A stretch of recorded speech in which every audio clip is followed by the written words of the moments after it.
시청자 여러분 안녕하십니까. 인물 포커스 김동률입니다. 화석연료 고갈과 환경 규제 강화에 따른 친환경 에너지 개발이 세계 각국의 주요 관심사가 되고 있습니다. 특히 우리 생활에 밀접한 자동차 대체 에너지의 경우 신경을 쓰지 않을 수가 없습니다. 인물 포커스 오늘은 20년 넘게 자동차 대체 연료를 연구해 오신 대전의 한국기계연구원 오성묵 박사님 모셔서 자동차 대체 연료 기술과 전망에 대해서 이 얘기를 나눠보겠습니다.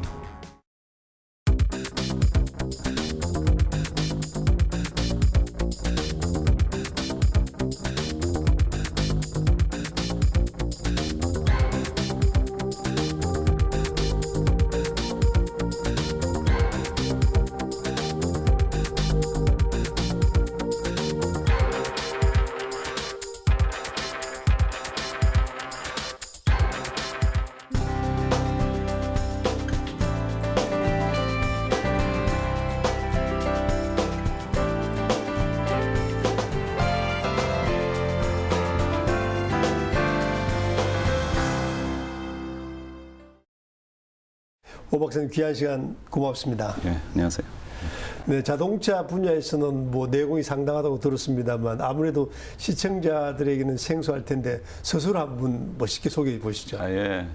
저는 우리나라 정부 출연 연구기관인 한국기계연구원 그린동력실에 근무하고 있는 오승묵입니다.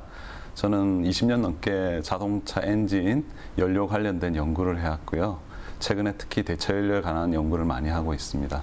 네, 공학 박사님이라고 하면 되게 이제 딱딱하거나 좀 어렵게 보이는데 생각보다 오 박사님 상당히 부드러우시군요. 어떻습니까? 그런 말씀 많이 듣습니까? 예, 감사합니다. 근데 저는 뭐 부드럽다는 인상보다는요, 네. 예, 어디서 많이 본 듯한 얼굴이다 그런 얘기를 많이 들어왔던 것 같습니다. 예. 평범하다 뭐 이렇게. 그래서 좀 뭐 그런 말들이 굉장히 친근감 있다는 네. 예, 표현으로 생각해서 들을 때마다 기분 좋게. 네, 상당히 좀 유리한 쪽으로 해석을 하고 계시네요. 네. 자동차 엔진 그 중에서도 이 대체 연료 분야를 연구하고 계시는데 최근 들어서 대체 연료에 대해서 관심이 아주 높아서 굉장히 바쁘지 않으십니까? 예, 그렇습니다. 뭐 잘 아시다시피 석유 자원이 이제 고갈되면서 새로운 이제 연료에 대한 자동차 연료에 대한 수요가 지금 많이 증가하고 있고요. 특히 대체 연료는 에너지하고 환경이라는 문제와 크게 관련이 있습니다.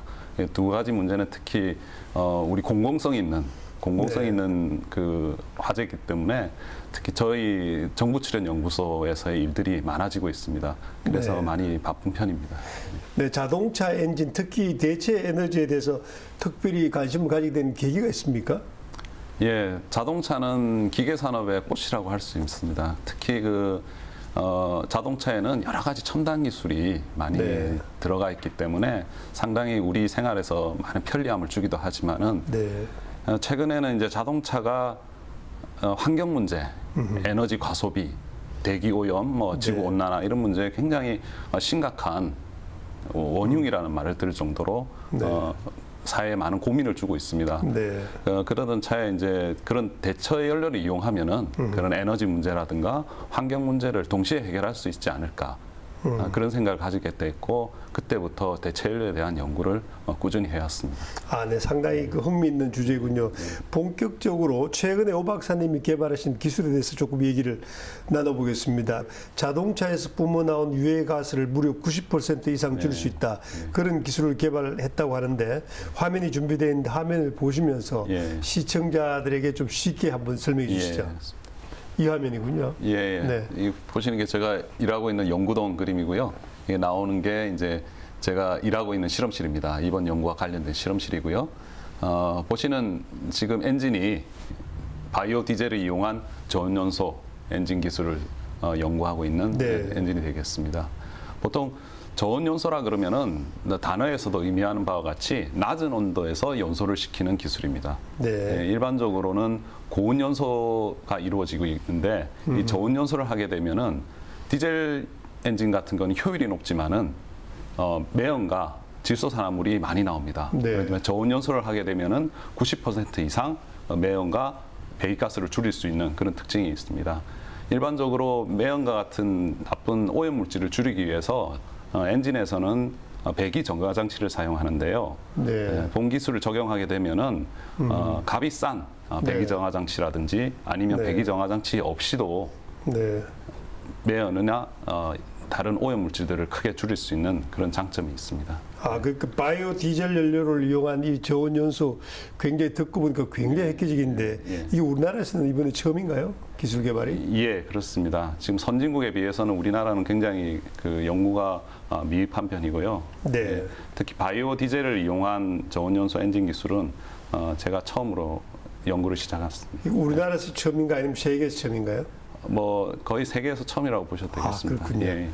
예, 지금 화면을 보고 계시는데 아직 이 기술이 상용화되지는 않았죠. 상용화될 때까지는 시간이 얼마나 걸리고 얼마나 더 예. 지난한 작업을 해야 됩니까?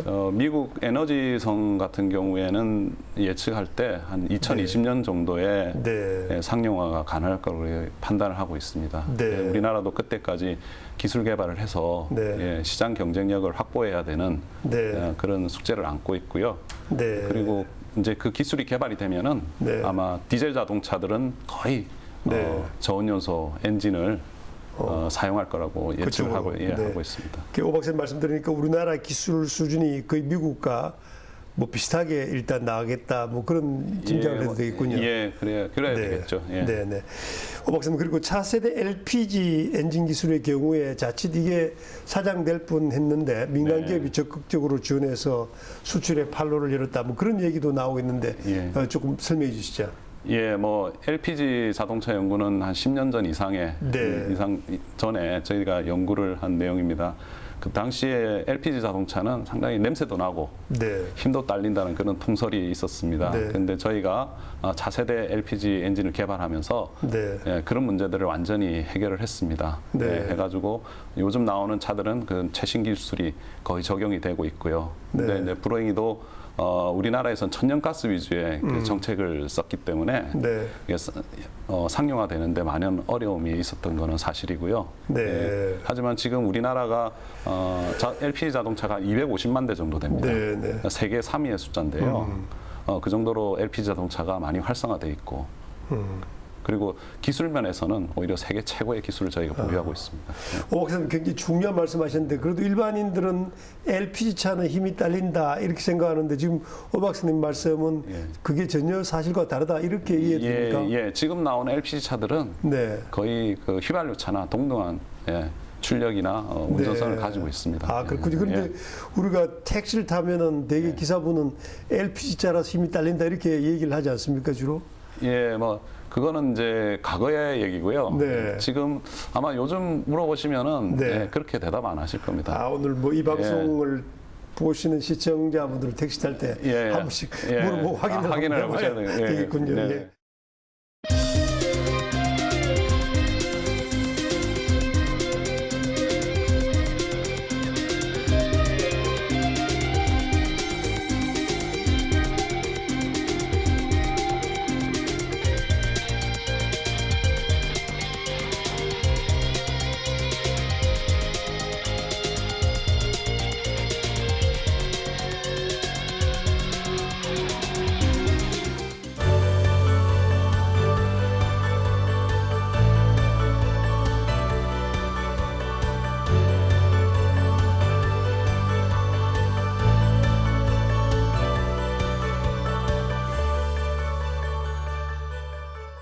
오 박사님 그런데 이거 말고도 다양한 친환경 엔진을 개발한 것으로 알려져 있는데 이렇게 살펴보니까 오 박사님 오신다고 그래서 혼소 엔진이라는 게 있던데 혼소는 이제 혼합해서 소비한다 이런 뜻이죠. 이 예. 혼소 엔진이 어떤 효과가 있습니까?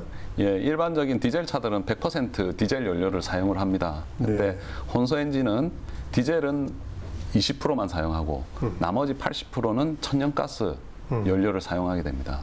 천연가스 연료가 상대적으로 디젤보다 매우 싸고 네. 예, 매연이나 뭐 다른 오염물질이 적게 나오기 때문에 경제성 면에서나 아니면은 대기 오염 정도에 있어서도 상당히 유리한 그런 특징을 가지고 있습니다. 이 가격도 훨씬 싸다 뭐 그렇게 예, 이해됩니까? 연료 자체가 가격이 싸기 때문에 유지비가 적게 드는다고. 아, 그 자동차 운전하면서 되게 이제 유지비 때문에 걱정을 많이 하는데 상당히 희소식이면 틀림이 없군요. 근데 지금 말씀하신 오 박사님 개발한 혼소 엔진 이것도 또한 상용화되려면 얼마나 시간이 걸리고 어떤 과정을 거쳐야 되는지 시청자들께서 궁금해하실 텐데. 예, 혼소 엔진 자체는 이제 기술적으로 개발이 끝났습니다. 아. 예, 기술이 끝났는데 이제 상용화되는 과정에서 여러 가지 우여곡절이 있었습니다. 과거에 그 디젤 연료가 비쌌을 때는 네. 이제 천연가스를 사용하기 때문에 유류비가 30% 이상 절감이 돼서 네. 사람들이 많이 관심을 가졌는데 네. 디젤 가격이 갑자기 떨어지니까 네. 또 관심을 잃어서 시장에서 이게 상용화되는데 조금 어려움이 있었던 건 사실입니다. 그런데 최근에 다시 이제 디젤 가격이 올라가니까 점점 더 주목을 받고 있습니다. 시장의 가격에 영향을 많이 받았군요. 그렇습니다. 네, 오 박사님 말씀을 나누다 보니까 저온 연소 기술도 그렇고 혼소 뭐 연소도 그렇고 개발하신 기술의 대부분이 공통점이 디젤 원료군요. 예, 그렇습니다. 예. 디젤이 이론적으로나 실제 다른 휘발유에 비해서 열 효율이 20% 정도 높습니다. 그 얘기는 연료비가 20% 정도 줄어들 수 있다는 얘기입니다.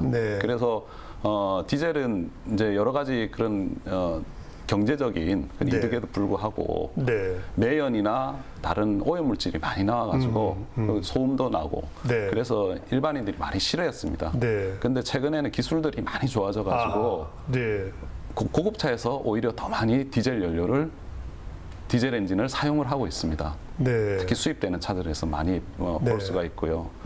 그래서 앞으로도 디젤 연료를 사용하게 되면은 우리가 지구 온난화 같은 물질을 지구 온난화를 일으키는 이산화탄소를 20% 줄일 수 있다는 그런 얘기입니다. 그래서 디젤 자동차를 디젤 엔진을 많이 사용하는 것이 지구 환경을 위해서도 바람직한 일이라고 봅니다. 일반적으로 이제 디젤은 힘이 좋다 뭐 이렇게 시청자들 알고 계실 테고 또 수입차들 고급 수입차 독일에서 특히 유럽에서 오는 차들은 디젤 원료를 하는 게 꽤 많은데 그런데 우리가 흔히 뭐 친환경 무슨 이런 얘기를 하면은 대개 수소 연료 전지차라든지 아니면 전기 자동차 하이브리드 차 이런 것을 떠올릴 텐데 그런 거하고 박사님이 지금 개발하고 있는 이 디젤 엔진하고는 기본적으로 완전히 다른 그런 거죠? 네, 그렇습니다. 전기 자동차는 배터리에 저장된 전기를 이용해서 모터를 돌려서 구동하는 자동차고요.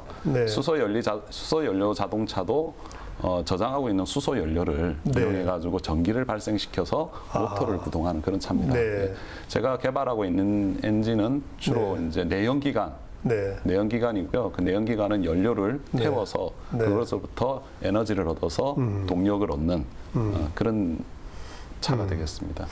그 오 박사님 말씀을 들으니까 우리나라가 오 박사님을 잘 모셔야 할 것 같습니다. 이 오 박사님의 기술을 개발의 성공 여부에 따라서 자동차를 몰고 다니는 사람들이 유지비도 절약할 수 있고 또 우리 사회가 공해로부터 해방될 수 있을 것 같은데 어떻습니까? 현장에서 이렇게 일하시면서 뭐 어려운 점이나 애로사항 같은 거는 어떤 점을 얘기할 수 있겠습니까? 예, 뭐 여러 가지 어려움이 있겠습니다만 실험하는 이공계 쪽에서 실험하는 것 자체가 상당히 어려움이 있고요. 실험 장치를 구성하고 그거를 이제 실험을 통해 가지고 얻어진 데이터를 분석하고 이런 일들의 과정을 거치게 되는데 보통 이제 저희가 예상하는 결과들이 안 나온다든지 그런 경우에 상당히 그 반복해서 하는 그런 작업들이 상당히 힘든 거고요. 그다음에 어려운 점이라면 우리나라는 대부분의 고가 장비들이 실험의 고가 장비들이 수입하는 경우가 많습니다. 그런 것들이 이제 문제를 일으키거나 혹시 고장이 난다거나 뭐 부품 수급이 안 되는 경우 시간이 많이 소요되고 그래서 연구 일정에 차질을 드는 경우가 많습니다. 그런 경우가 어렵습니다. 박사님 지금 말씀하셨지만 기대했던 그 실험 결과가 나오지 않을 때 그럼 어떻게 스트레스를 푸십니까? 뭐 스트레스를 풀어본 적은 없고요. 뭐 데이터가 나올 때까지 계속 문제점을 찾아내려고 노력하는 거죠.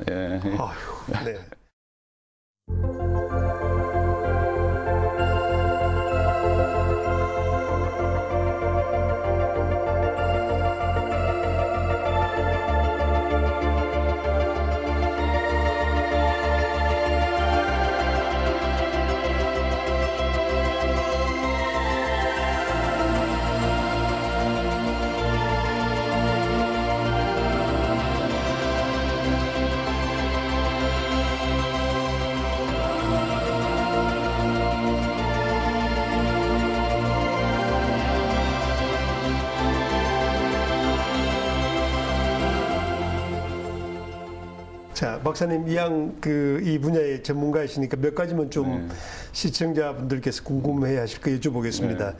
우리나라 자동차 엔진 예. 그리고 또 친환경 에너지 분야는 정말 세계 최고 수준인지 어느 정도입니까? 객관적으로. 예, 뭐 자동차 산업에 있어서는 우리나라가 세계 탑 5 안에 네. 5위권에 드는 그런 네. 산업을 가지고 있습니다. 네. 그렇지만은 기술 면에 있어서는 네. 아직까지는 선진국, 네. 독일, 일본과 같은 자동차 선진국에 비해서 네. 기술적으로는 많이 조금 따라가야 되는 네. 그런 상황에 있습니다. 아직은 톱티어는 아니군요. 그리고 네.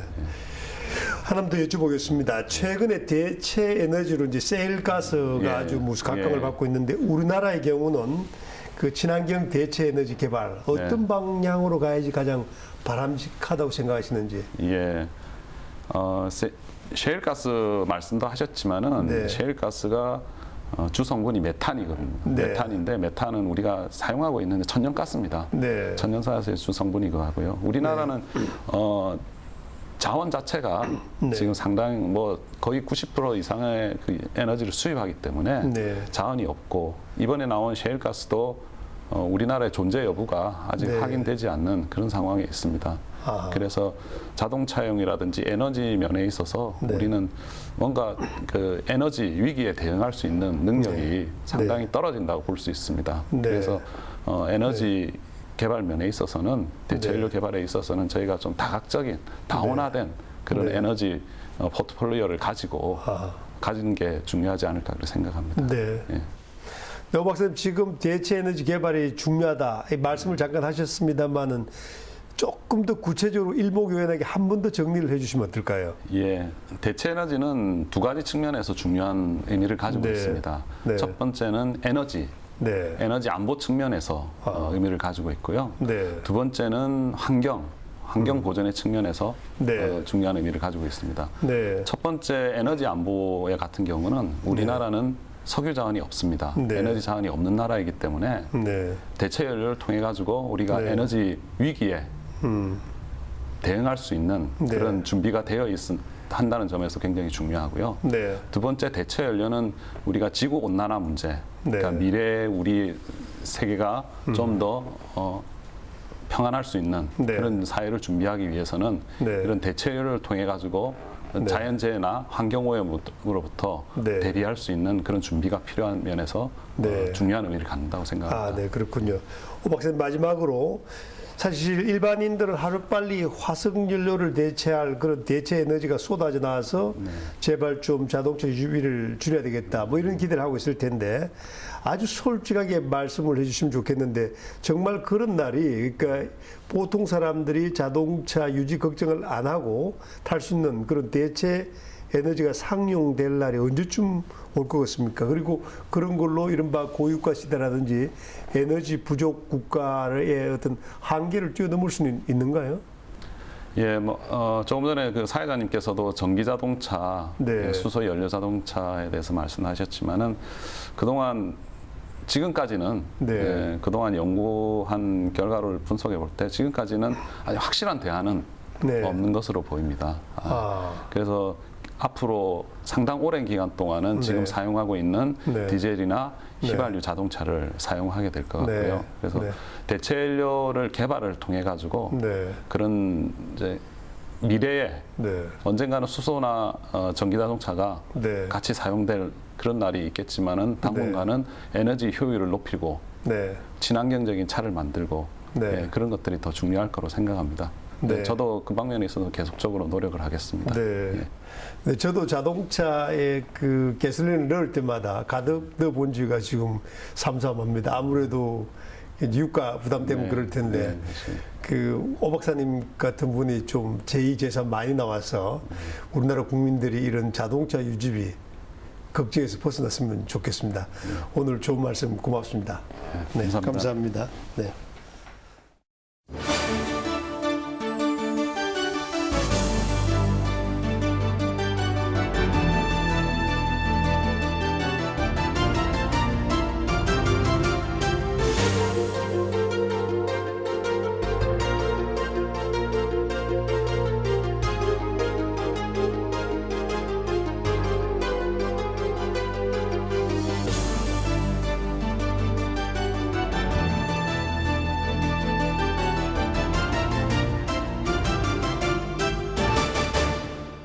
자동차의 탄생으로 인간의 낭만은 사라졌다는 시인 키츠의 말이 있습니다. 하지만 세계 각국은 대체 연료의 개발에 사활을 걸고 있습니다. 에너지 독립국이 되어야만 진정한 부국으로 거듭나기 때문이겠죠. 우리나라도 하루빨리 다양한 대체 연료들이 개발되어서 에너지 독립국가로서의 면모를 굳건히 갖춰나가기를 기대해 봅니다. 인물 포커스 오늘은 여기서 인사드리겠습니다. 시청자 여러분 고맙습니다.